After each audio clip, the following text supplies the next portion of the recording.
So hearty congratulations on this wonderful job that you're doing, bringing together so many people who are enthusiastic about science and reaching out to students and the broader public and so on. And as science communicators, it's a great privilege to be part of this festival, and all the best to you.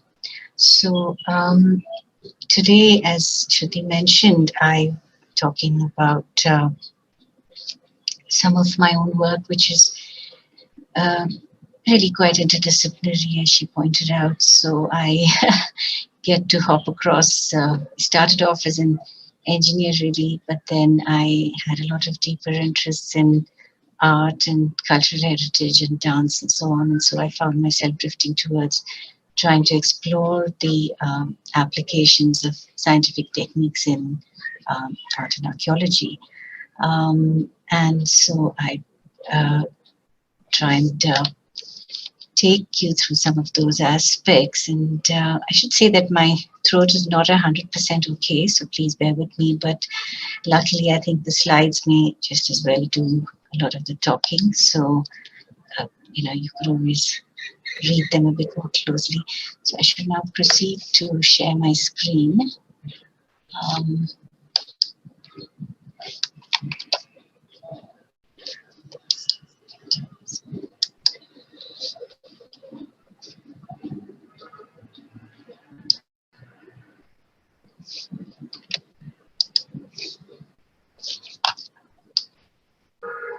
Right, do you see the first slide now?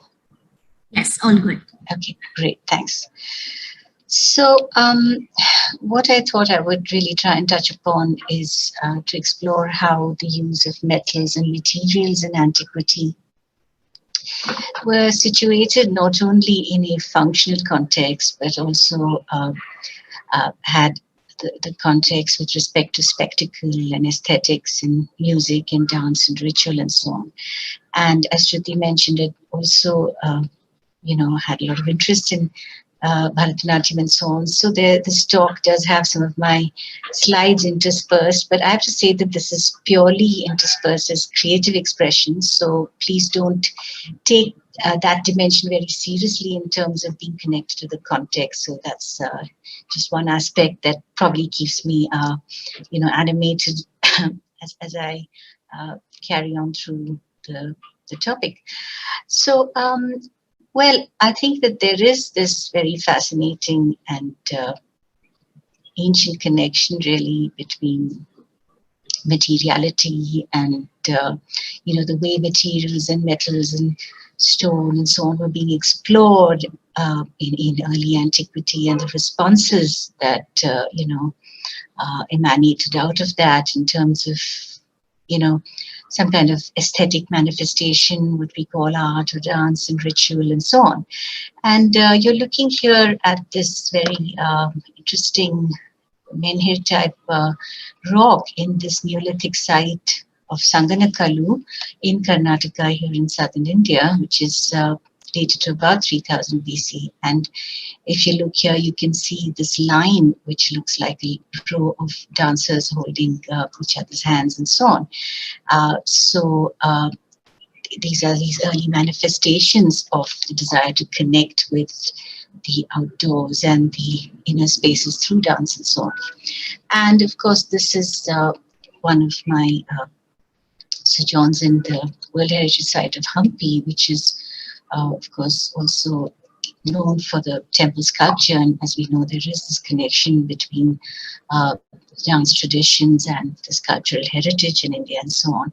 And that also is a more sophisticated version of these connections between materiality and performance in a way. Sanganakalu is a very fascinating site. As I said, it is a Neolithic site, and it comprises of quite a lot of rock art and so on, which is set amidst these dolerite dikes. This is this vein of dolerite running across the hillside here. And as you can see, this relates to the Neolithic themes like the humped cattle, and there's also some depictions of peacocks and other forms of fauna and such like. And what is really quite unique to these kinds of sites is that if you see these whitish marks, which is you see typically along the edges of the rock. So this rock dolerite is very resonant. It gives off these tonalities when struck, and so these cupules seem to point to places where they were actually striking the rock, and so there was some kind of sense of using it for a musical, acoustic um, space. There is some video of mine later where you could see on TEDx and so on, so you can hear what the sounds look like. But for instance, you're seeing again this menhir-like rock that I had pointed to in the last slide, and this row of dancers with these linked hands. And this was one of our people we traveled to there, and you can see that the edge of this is also a cupule. So it's very theatrical in a way, combination of this landscape combining materiality and performance. And so we can see that these are some early manifestations of these ideas. And of course, in especially in rural India or in forest uplands and so on, there is still a very much closer connection between performance and the outer space in a more celebratory way. There could be rituals associated with marriage or meeting or other kinds of celebratory events, life events and so on. And this is actually a painting which was done by the Kurumbas, the Arla Kurumba honey gatherers from the Nilgiris in the uplands in the mountains of at the border of Tamil Nadu and Karnataka. And you see that this painting has actually been made with pigments which were made from tree resin and herbs and so on. And you see here that it depicts the activities of the Arla Kurumba of honey gathering and so on. So you see these pots of honey, and they're dancing around this stone circle, as it were. So, and of course, these kinds of stone circles were part of the megalithic landscapes in many places in southern India. Of course, in many places they have been bulldozed away and so on, but you still see them intact in the Nilgiris, for instance, and some of the communities, indigenous and local communities living amongst them, as it were. As for instance, this is a hut of the Toda communities, pastoral Toda, as you can see here, the buffalo, the Toda buffalo motif and so on. And there's this set of cairns here. And this is a photograph of some of the Arla Kurumba dancers themselves, which are taken some years ago, and you can see I mean, the music that they also make, in fact, evokes very much the natural landscape, and it's almost like the bees humming and things like that. So there was this much closer connection in the past between the outdoors and the the landscape of dance and so on. But when we talk about dance and archaeology, I suppose the most well-known Indian artifact from the Indian subcontinent, the greater Indian subcontinent, is what we described as the Mohenjo-Daro dancing girl, found in Pakistan, which is dated to about 2500 BCE. And of course, we don't exactly know what the function is, but that's exactly the purpose and the function. A lot of it is still very much in the realm of speculation, but one can see that there are certain aspects which do connect to intangible cultural heritage that survives even into the present day. For instance, you see that she's wearing these bangles which look a bit like what used to be shell bangles and so on, which are worn by some of the local and indigenous communities such as the Rabadis and the Lambadi and so on. And this is also a view from one of the Harappan excavations that I visited at Dholavira in Gujarat. And of course, people who have excavated around the areas have also commented on the confidence and so on of the imagery. And I think it was Zimmer who also suggested that she brought to mind the South Indian sculptures of dancers, or rather of South Indian bronzes, which I'll come to. But as you can see, that hand on the hip is something you also see very typically in the photographs, 19th century photographs of the hereditary Sadir dancers. This was the Sadir dance tradition was associated with Tanjore in Tamil Nadu, where hereditary female dancers also were ritually attached to temples and so on. So that posture brings to mind that. And if you look at the hair as well, the hair, the hair which is sort of sideways like this, it also recollects to the hairstyle that's used by the Kota women in the Nilgiris, who wear their hair in a bun, which is described as the kolkot, a sideways bun. And as I was pointing out, many of the communities, even the Maria Gons in central India, they also perform these kinds of dances, linking hands and such like. And of course, I put this in purely as a speculation and just for comparison, nothing more, just to point to the fact that, of course, the contemporary Bharatanatyam tradition is one that is derived from the hereditary Sadir dance tradition, and so this pose is, shows how these kinds of repertoires have survived over time in a way. So the continuity between metal and performance, and various forms of human expression and so on. And this is another dancing figurine which is also from IBC and the Harappan context, and again, I just put in a photograph there for a comparison. But one aspect that I'd like to make, and especially since a lot of my talk is about Southern India, is that there are these aspects of continuity, and I'm sure those are sort of discernible elsewhere, but there are, it's interesting to speculate on some of these aspects of continuity, which we do also see with the finds from later finds, of course, from prehistory also in southern India. For instance, this is a Harappan terracotta female, and the site of Adichanur, which is one of the really interesting and enigmatic sites from Tamil Nadu, which is now again being excavated, and some early dates have come from Shivagalai, for instance, of about 1000 BCE. And this was one of the bronzes which was uncovered by Alexander Ray. This is in the 19th century. And you can see that there are some interesting similarities with the Harappan, the headgear of the Mother Goddess and the bells and so on. So although, of course, there was a general hiatus following the Harappan period, there do seem to be strands of continuity in terms of material culture. And this is potsherd from Birana, which is another Harappan site, which also shows this figurine can be interpreted as a dancer. And this is some pottery from Adichanur of 1000 BCE. And I will be coming back to Adichanur also in terms of some of the metal finds.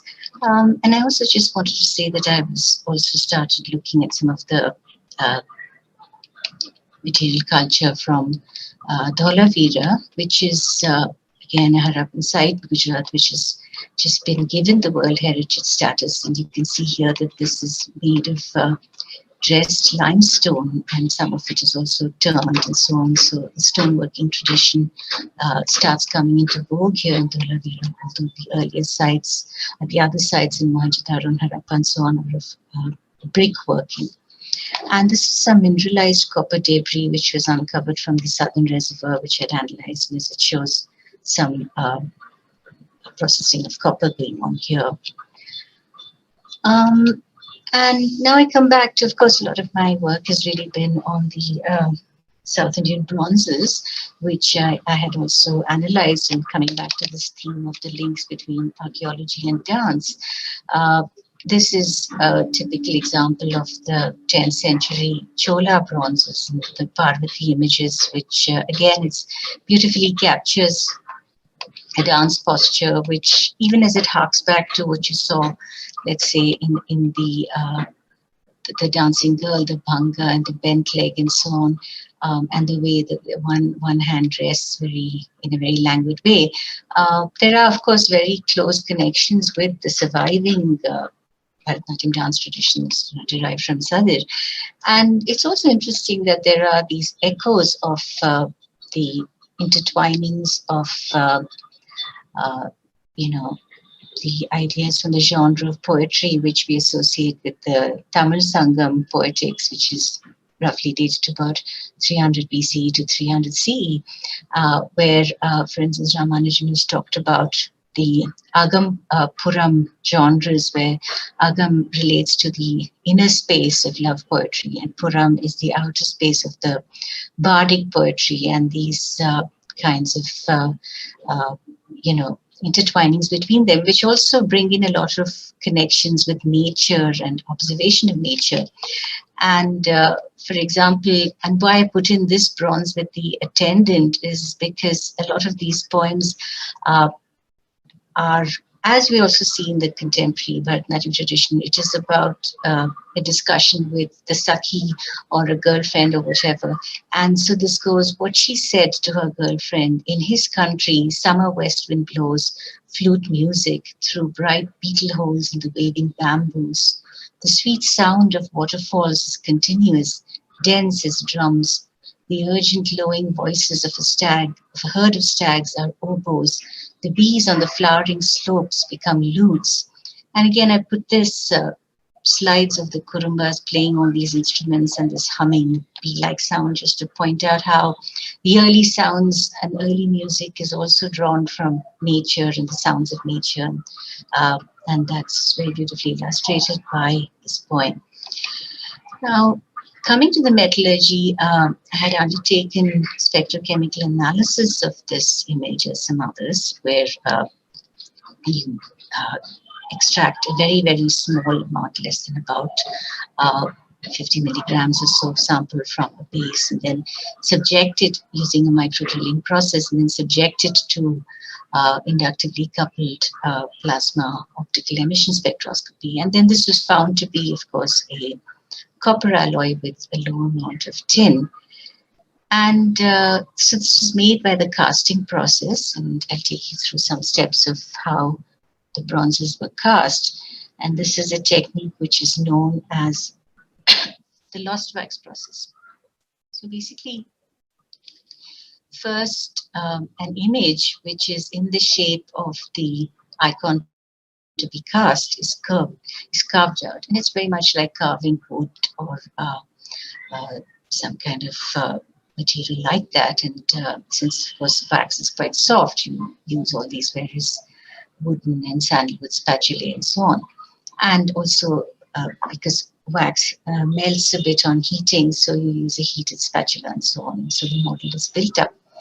And then it is covered with layers of clay, and this investment, which is called the mold, is then heated and the wax is melted out, so that this process of heating the mold, which is a dewaxing process, results in a hollow inside the mold.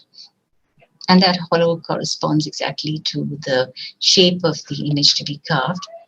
And then the metal to be cast is poured in this case a copper alloy, and then it solidifies, and the mold is broken, and the metal icon is retrieved. And so this is, of course, a process which has been used over generations in the Indian subcontinent. And of course, coming back to the idea of spectacle and ritual and so on, these images were actually used in temple ritual as processional icons, where the metal icons were taken out for processional worship during special festivals. And actually, when they are taken out in procession, they look nothing like what you saw in the earlier picture. This is from a processional worship in Nagamangala in Karnataka, and here, the image has been very elaborately covered with flowers and all sorts of silk and other kind of decorations, and then it's taken, carried around in procession. And the making of these kinds of icons were patronized by particularly the great dynasties in southern India and Tamil Nadu, such as the Cholas. And this is the spectacular Brihadishwara temple of the 11th century, which was consecrated by Rajaraja Chola in 1010 CE, which is dedicated to the worship of Shiva.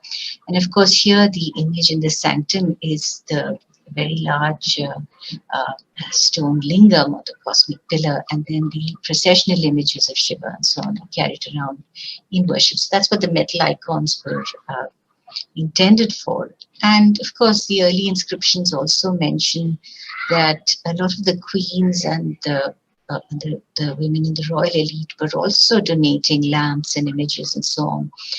And the Natya, or the dancers, the temple dancers in attendance, were also attached to the Chola temples, and they also followed the temple processions as they performed and so on. So they also had that role of being part of this whole Melam, as it was called, or this processional festival surrounding this worship of images. It's quite interesting that this is an idea that actually goes back even, seems to be depicted even earlier. This is a limestone frieze from Amravati, which is an Andhra, the Shatavana dynasty of about the early century CE, maybe 1st or 2nd century. And this is, of course, in the Buddhist context, this is a frieze which is associated with the birth of Buddha, and this is the birth of Buddha is linked to the dream of Maya, where she dreams that a white elephant enters her womb and so on. So this in a way depicts Maya's dream, where there's this elephant also seemingly being carried in a procession, and there are all these musicians. There is a person playing a lute over here, and a lot of the postures that you see, again, you can see echoes of it in the contemporary Bharatanatyam or South Indian dance forms, such as the Urdhvajan with the leg lifted and so on that you see, and the Pataka gesture and so on. So it's fascinating to see that some of this is already evident in sculpture of the time. And of course, the Shatavahanas also were a great maritime dynasty who had contact with the Roman world and also Southeast Asia. And there are these cute figures below here as well, the Kinnaras, who are sort of half bird and half human and so on. So a lot of things going on in here. Now, as I was mentioning, a lot of my study has been to do with the spectacular Chola bronzes and South Indian bronzes. I won't touch upon all of it too much, but some of the interesting aspects. So this is, of course, a very spectacular image of the Hindu god Shiva as Nataraja, or the Lord of Dance. And this is in the Madras Museum. It's from the provenance Kankodu Vanitavam and dated to about to the earlier part of the 11th century. And so as I was mentioning, from the analysis that I've done, it was found to have about 8% tin and 8% lead. Now, why these were added is because copper by itself can be quite soft and not very easy to cast. So the addition of the tin and lead actually improved the castability of the bronze. And of course, the art historian come geologist Ananda Kumaraswamy had famously written about the interpretation of the dance of Shiva from Shaiva Siddhantic texts of about the 13th century. And he talked about how the drum of creation balances the fire of destruction. And so this balance of cosmic creation and destruction, at least that is one way of interpreting the image. And he beautifully also described it as poetry, but nonetheless science. And Kumaraswamy himself actually was a mineralogist, and so you can see this sensibility in his writing, also beautifully connecting artistic and scientific sensibilities. And it is also an interesting example of combining the anthropomorphic with the geometric and so on, which is also a rather interesting aspect of art and antiquity, but also very much also part of the Indian tradition. For instance, we we see a much later example now in the famous Vitruvian Man of Leonardo da Vinci, where it is a two-dimensional depiction here of a human figure within a circle. But already in the 10th century, preceding the Renaissance, you had this idea of this human figure which was circumscribed within what we also might describe as a Sri Chakra or a six-sided star and so on. So there are all these layers to it. And of course, you can also see that the posture is very much, again, part of the dance tradition. You still see this, the Bharatanatyam tradition, that pose associated with the Nataraja bronze. And what also fascinates me is this hidden geometry that one wouldn't see now, but to make a bronze casting, actually metal by itself is not very castable, so it would have had all these runners and so on, which would have improved the castability and made the molten metal flow more easily. And then once the casting is finished, all these would have had to have been polished off and so on. So there is all that hidden geometry which we don't see. And of course, I put this in also to say that the idea that the dance could be something which is a transcendental activity, something which is quite beautiful. And as NIAS himself says, I could only believe in a god that could dance. So it's something which is quite unique to the Indian tradition. I don't think many other traditions have quite made that connection. But when you think about it, it is one of the most elevating activities that a human can do, which is to dance. So now I come to some more of the hard metallurgical aspects, to just point to some of the kinds of alloys that we might encounter in antiquity, and again how they're also used in aspects of performance and so on.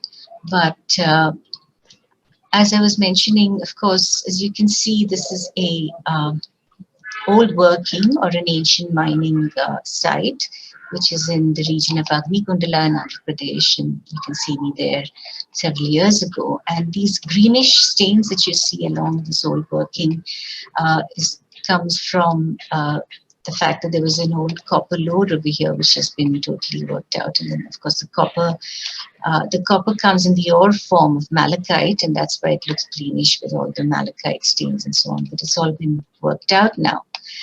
And of course, then the copper would have had to be extracted. And then to cast the bronzes, the copper would have been alloyed with various other metals. And as I was mentioning, many of the South Indian bronzes, the Chola bronzes, are leaded bronzes, as you see here, leaded low-tin bronzes, as we call them, where tin is alloyed to the copper as well as lead. But what is interesting, and this is of course what we call a dendritic structure of as-cast bronze. That's why you see these kind of leaf-like dendrites over here from the as-cast structure. Now, as I was mentioning, the South Indian bronzes, the images and so on, are primarily low-leaded tin bronzes, which means that the tin content actually does not exceed about 15% tin. And there's a good reason for that, actually. What we're looking at this corner here is what we call a phase diagram, which shows you what happens when you keep alloying one metal to another and at different temperatures. So in this case, tin has been alloyed to copper at increasing temperatures, and that's how this phase diagram has been constructed. So what it does tell you is that around below this amount, about 15% tin, you get the solid solution of tin in copper, which is what the alpha sign stands for. But as you keep adding tin to copper, it actually becomes more and more brittle. So in fact, because of that, in antiquity, you didn't often find the use of bronze, which had very high amounts of tin. But what is quite interesting is that already in the South Indian Iron Age, as we see this vessel from Adichanillur, this is actually made of tin with quite a high amount, bronze with quite a high amount of tin, of about 23% tin. And why they were aiming for this 23% tin bronze alloy is that although, of course, the bronze becomes brittle, at that particular composition range, it can be worked to quite a considerable extent. And then it can be it can be worked to quite a large extent, and then it can be quenched, which means like rapidly water cooled, and by that you get the formation of this martensitic needles of beta phase, and also that prevents the embrittling eutectoid phase. And this structure is what they were aiming for, which also explains how this very thin finely wrought vessels were made in the Iron Age early historic period. And of course, most of these crafts of making such vessels have still disappeared. But coming back to the idea of performance, that beta bronze is actually also very, it gives off very good tonalities. And so they were also seeking the same alloy to make musical symbols because it had very good tonalities. And that's also because of the martensite, the needle-like martensite. It contributed to certain resonant properties of the metal. And these days, unfortunately, they're just melting down a lot of the old vessels and so on, because it's quite expensive to alloy copper and tin. And this is in a workshop in Kerala. And then, so they're forging out these symbols from the old vessels, melting them down, and then again, you see the quenching process. And again, you look at the microstructure. And the microstructure is typically when you cut a section of the artifact and then look at it under the optical microscope. And here you can see that it is a two-phase structure. It has the dendritic alpha phase and the martensitic needles. So this is not heavily, it's not forged, but it is a cast and quenched beta bronze with about 23% tin. And as I said, isolating this beta phase, which gave these tonalities and so on. And so this was interesting because also these kind of symbols are also depicted in art. And typically, one of the very interesting figures that you also see in the Chola and early artistic depictions in southern India is of the woman poet saint known as Karaikal Ammayar. She was a 6th century Tamil woman poet saint. And she's said to have hailed from a merchant family in the coastal town of Karaikal. And so there is also an early and beautiful piece of bronze in the temple, which is attributed to the Chola queen Sembi and Mahadevi. And you can see here that she's playing the cymbals. And of course, the legend goes that she prayed to be turned into a hag so that she could follow Shiva in his dances in the cremation ground and sing and so on. And so it's a kind of, it was part of this bhakti tradition of worship, which was in a way a sort of a counterculture to the kind of more formal and ritualistic ways of worshipping, where just by the devotion one could attain salvation. And for instance, some of the verses that she wrote in the 6th century quite are still very searing. While at twilight, effortlessly bearing fire in his palm, the beautiful one dances and so on. So, many of her verses are still very animated in that sense. And this is actually a 13th century bronze of Karaikal Ammayar, which I had analyzed.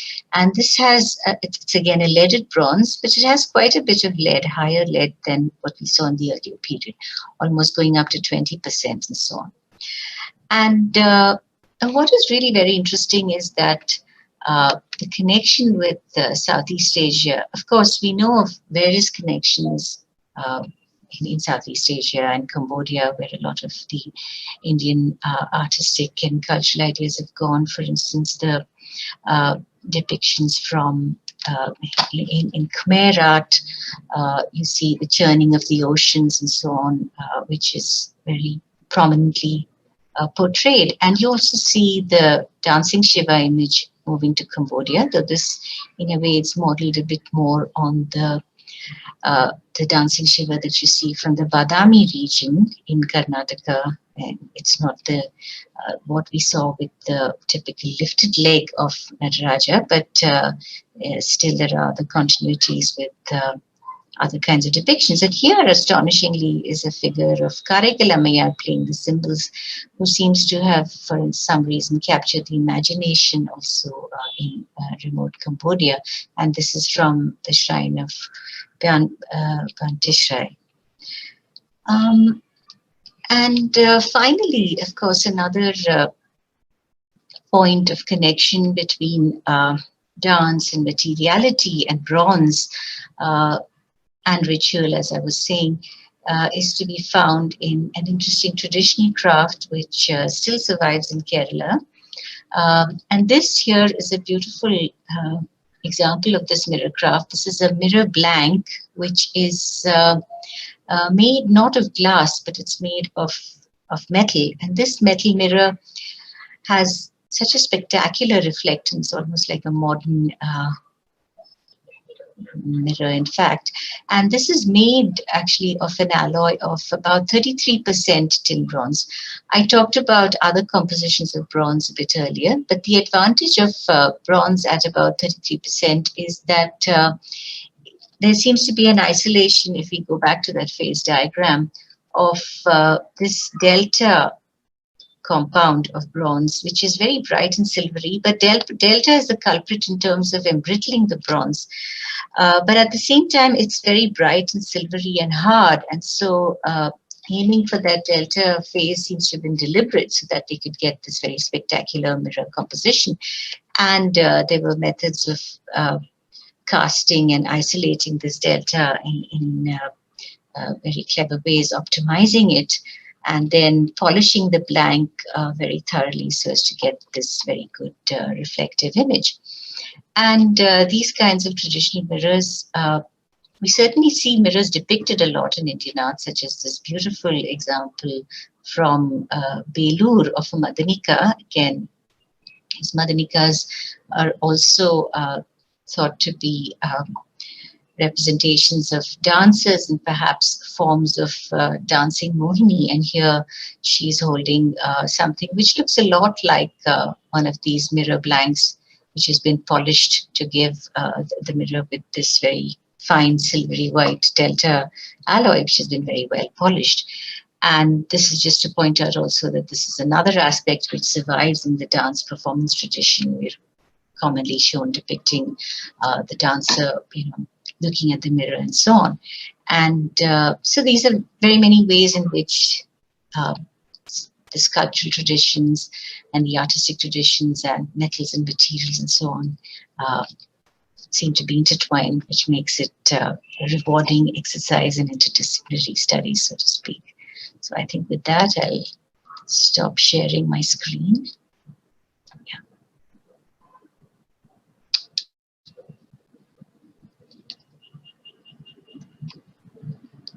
That was a wonderful session, Professor, and we have enjoyed listening to it and learning so much about antiquity and metals and materials that have been used in the past and how they just lead and teach us so much about what dance and all the interdisciplinary avenue where all of these are linked together. And I'm sure that the audience members have enjoyed it too, because they've left us quite a few questions that we'd like to ask you now, Professor.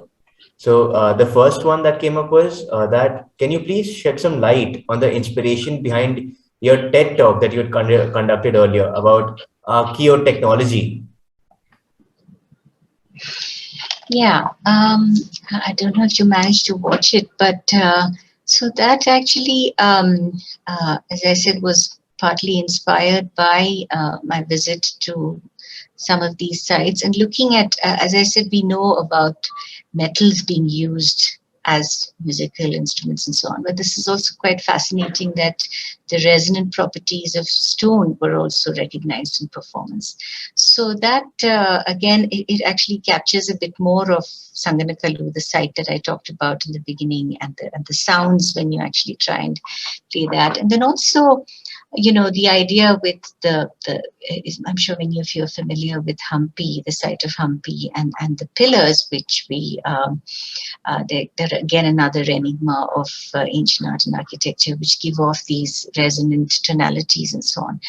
And of course, we don't actually know from inscription and so on whether they were actually used or intended to be musical in that way. But certainly, the rock itself, the porphyritic granite, gives off, it is very resonant. Even if you go and see some slender parts of it, it is resonant. But obviously, by that time in Hampi, in the 16th century, 15th, 16th century, the craftsmanship was obviously would have been at a level where they could have recognized these properties and tried to, highlight those, or to kind of work towards, generating forms that could optimize those. And that also captured a bit of my exploration into another site, which is Hirebenkal, which is also another megalithic site, which again, it's of the same porphyritic granite which you see in Hampi. So you get an idea there how, these slender portions of rocks which were cut very beautifully to make these, the megaliths, these circular capstones, and then the rectangular, parts of the dolmens, then which are all, and these thinner sections. So it shows a lot of skill in quarrying and so on, which was already there in this megalithic period, about 1000 BC. And again, they give off a certain tonality. So I'd visited this site with a lithophonist, actually, who had been looking at stones in the Alps, which give off tonalities, Sebastian Sauvage. And so we just did this little on-site experimental performance. It was a place which actually seemed very likely like it could have been a performance space, because there was this flat stone, and next to it there was a little broken piece of rock, which was particularly resonant. So, I mean, it's an artistic exploration in a way, but this is the kind of liberties we take. I think that's wonderful, and how you were able to explore yourself at the dance forms in all of these places so wonderfully. And it really showed in the TED Talk as well. So thank you, Professor. And another question, because we are streaming this live on YouTube and we have been on social media as well. So a question that we've gotten is that a lot of our audience members are very interested to know about your experience in all of this and your inspiration behind how did you get here? I know that feels like a loaded question, but if you could just tell us about your inspiration. Yeah. So, as I said, my early training was in engineering and so on. I was in IIT, and because at that time I wanted to emulate my father, who is also a very well-known engineer. And also I was inspired by, of course, the visits to a lot of, power plants and installations, because he was working in the generating of electricity and so on. So, but I guess it was also that I, had been visiting a lot of monuments, and also, in a way, that first power plant that he was setting up in Kalpakam, that was so close to Mahabalipuram, the great Pallava remains. So I used to go there and see these rock-cut monuments and so on. So there was always this interest that I had also in cultural heritage and as a dancer and so on. And then, of course, I became to be aware that, you can use. And also, speaking of, since the idea of generating power, which, my father, Dr. Srinivasan, used to keep giving me these talks about nuclear fission and chain reactions and so on, and how, the fission of uranium and so on, the chain reaction. So I was quite already aware of, let's say, this uranium thorium geochemistry. And then I came to know also that in archaeology you can use this technique, which was then, when I was using it, it was a bit, let's say, in a developmental stage. Now it's much better established, called lead isotope analysis, where, the isotopes of lead, which are again a product of, decay, radioactive decay of uranium, thorium, and so on, they can be characteristic of different lead sources because of the fact that the isotopic ratios differ in a measurable way. So I thought, and there was this interest in using this in the study of metal artifacts to actually provenance and identify the sources of metal artifacts and so on. So then I thought that could be a way in which I could combine, my interest in or rather my background in spectral chemistry and so on, also in terms of studying the archaeological artifacts and then, the metallurgical study and so on. So I think it's each one's calling, but you can do out of the box things and try and, combine diverse interests. And I think, there's greater scope as we go along, because as the techniques become more sophisticated, our ability to study the past or past materials also becomes more and more,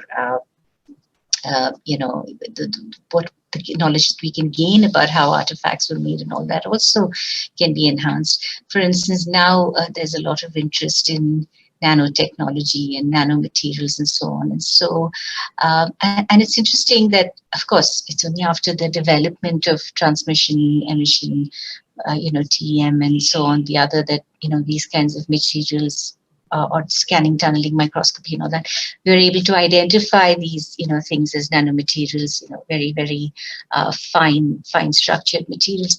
But then it's interesting to then see that some archaeological materials also have these kinds of nano properties and so on. So these kinds of facets open up, which are quite interesting and challenging as we go along.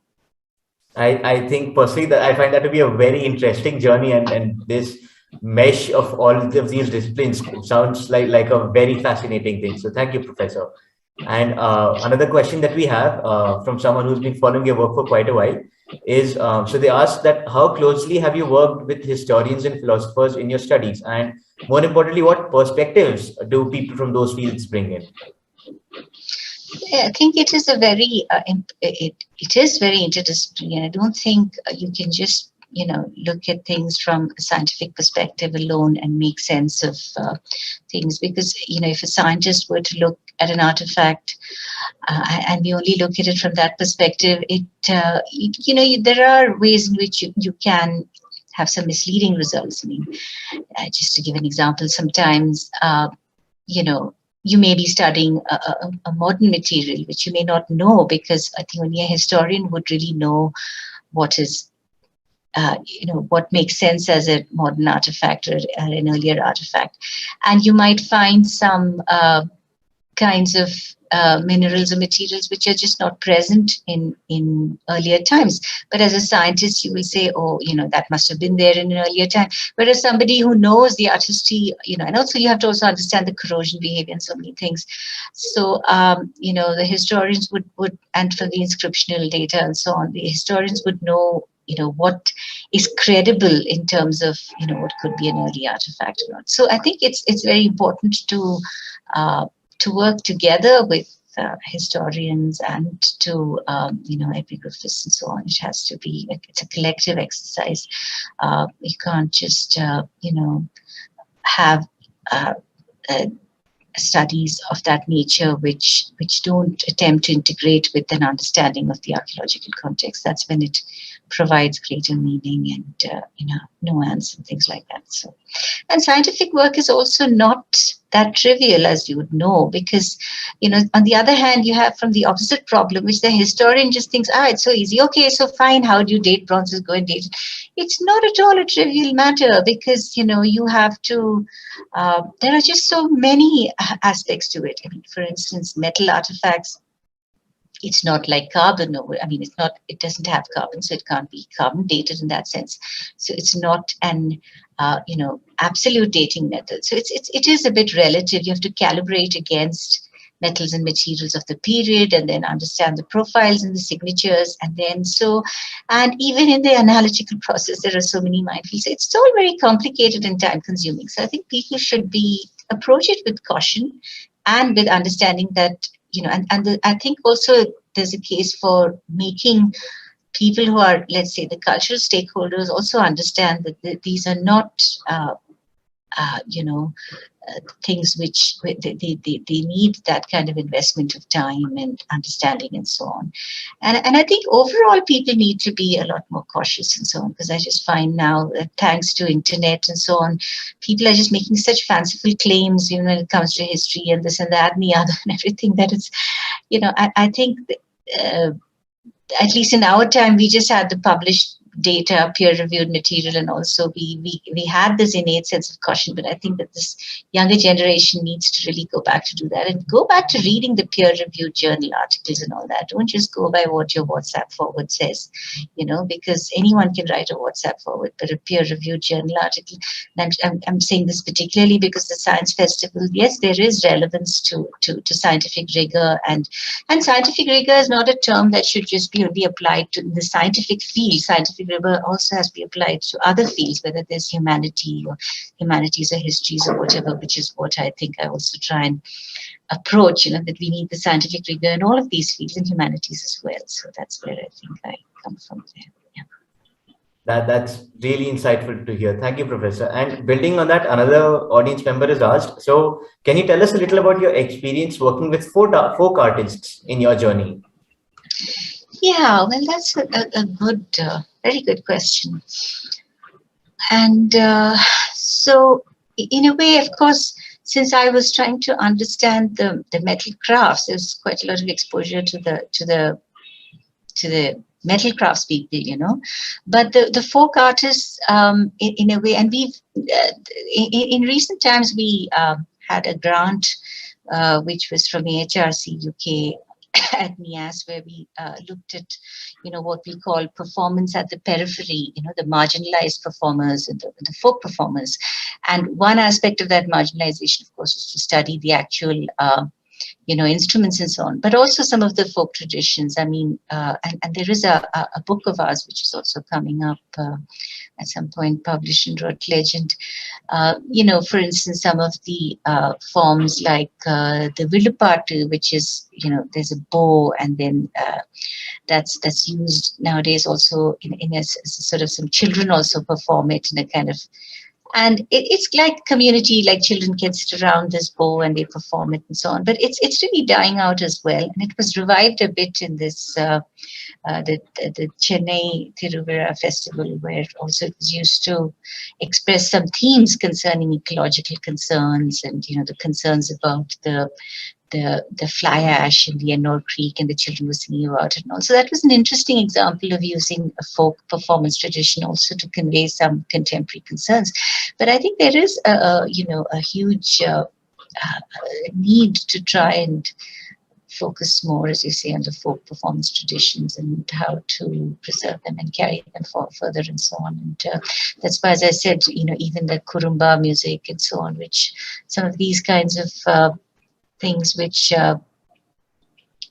probably need a lot more serious study and documentation and so on. And another, of course, tradition that I looked at, though, from maybe a metallurgical point of view, is also the use of the sword blades in the Kalaripayattu tradition. But anyway, these are all themes for a lot of talks over here. There's only so much we can cover in one. You're right, Professor. So just one final question before we wrap up. So, Professor, how was your experience at the India Science Festival, and what is the significance of public engagement platforms like the ISF in bringing credible science to the masses? Yeah, that's a very good question, and I think that it's doing a wonderful, providing a wonderful opportunity. And I think in a way, of course, the Corona times have been such a, at one level, very terrible. But the one redeeming aspect maybe has been, this growth of these online platforms, which enables people to reach out to so many kinds of audiences, far and wide, which they wouldn't have done otherwise. And I think also in this sense, as I was talking about the concerns that we have, with the social media kind of phenomenon, which is that at least this, through these kinds of festivals and these online platforms, there's also a chance to actually hear people who've had some years of experience and expertise in those topics, and especially, in terms of science and scientific temper and engagement, which I think is very, very important. And, because earlier, yeah, let's face it, that's the way it is. A lot of media is just obsessed with celebrities and watching their every move. So it wasn't ever that easy for, let's say, somebody from a science background to, okay, an occasional press report if you get some award or something, but to have, to really be seen and, as people who could come into your drawing room and share their ideas and so on. So this has really been a very great aspect that online platforms, and particularly these kinds of festivals like India Science Festival, have done. And I should congratulate you on all the range of international speakers and so on of a very high caliber, and science communicators, and some of us fence sitters as well, and so on, who might otherwise be just sort of talking just to experts and so on, or so on. It's wonderful for us also to have more of a mainstream audience, and that's been wonderful. Thank you. So thank you, Professor. We have also loved hosting you here at the India Science Festival, and we are sorry that it had to be online this time, but because of the ongoing pandemic situation, that's how it had to be. We would love to have you again sometime next year for our on-ground festivals, hopefully. And it was lovely having you here for our event. So thank you so much for joining in.